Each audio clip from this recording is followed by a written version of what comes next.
Use the mark in a standing position before attempting the ground technique. This position will allow you to easily see the release zone, manage your belly tissues, and ease into the pressure and precision of the mark.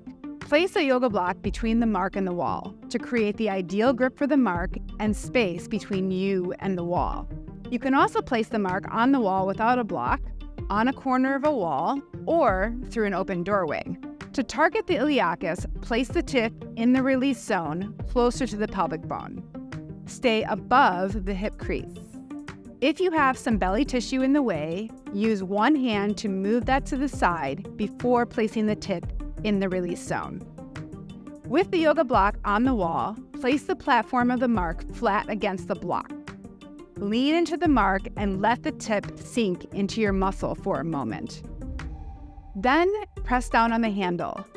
This will lift the platform off the block and the tip will rotate to press into your iliacus muscle.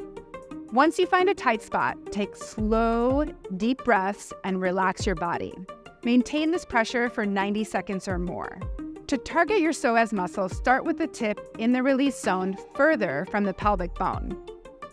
The platform will be flat when you target the psoas. When you've found a tight spot, take slow, deep breaths and relax your body. Maintain this pressure for 90 seconds or more. For more pressure in standing, step back with the same leg you're releasing and press your body weight forward. If you're doing this through an open doorway, you could even reach one hand around the door frame and hug yourself into the mark for more pressure. For best results, release 1 to 3 spots in each muscle on both sides of the pelvis.